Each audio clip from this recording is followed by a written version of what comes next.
He's right there. Right in the middle. Yeah, little baby fry. They were in the big tank.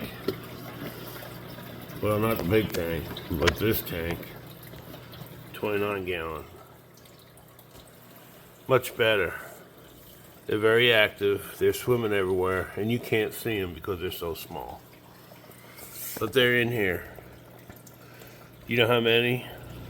I don't even know. I have no idea how many. There's a couple right there in the middle. Oh, there's one. They're hard to focus, huh? Well, you're doing fine. That's them. They're all doing well.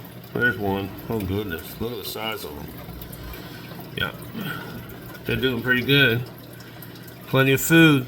They've eaten every bit of food. That whole bottom of the tank was covered in food. And between the snails, the shrimp, and the babies, there's zero left. But they're waking up. I just put the light on. There's shrimp everywhere.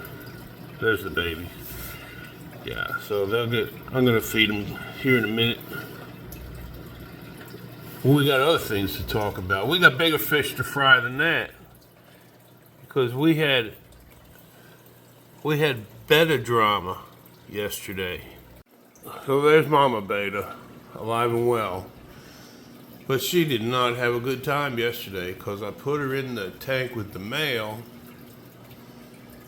And the male, she was chasing the male at first. But then I came back in after a while. And she was hiding, and the male was strutting his stuff like he was somebody. Well, she's back. She's healthy. She's happy. I have her in here with the corys, that little gold barb I put up in here.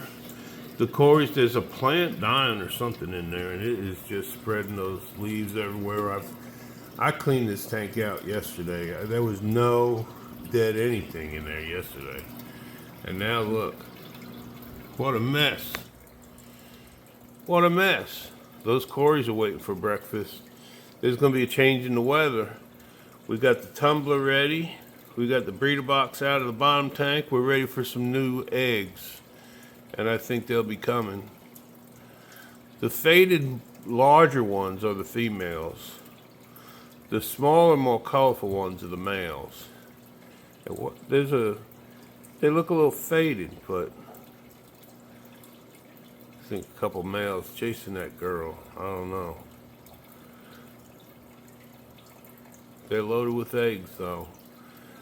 Well, what's the next thing? Oh, gosh. Here they are. The angels. Now, let me tell you something.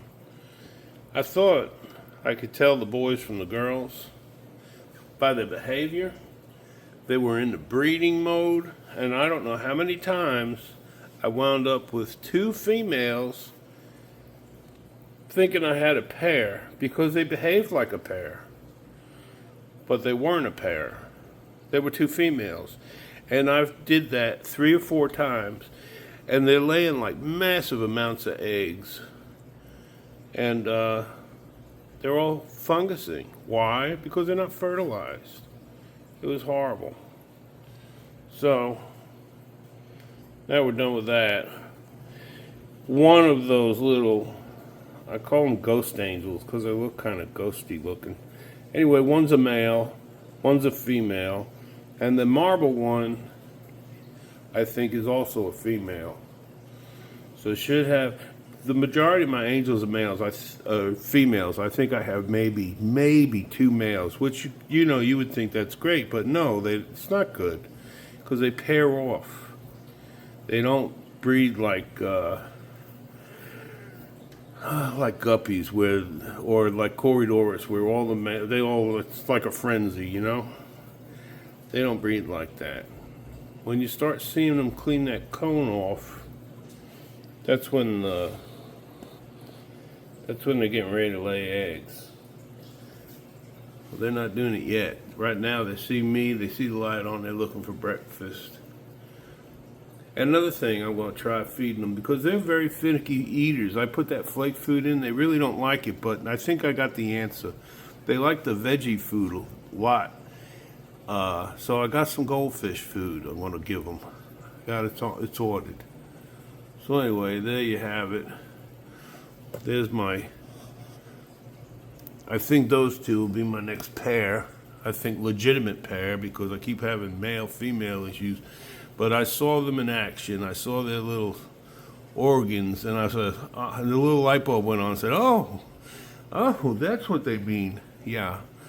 So those two are definitely male-female. Which is which? I don't know. I can't tell you. I have no idea. Maybe the small one's the female? I don't know. I honestly don't know. But they're ready for breakfast. 75-gallon tank.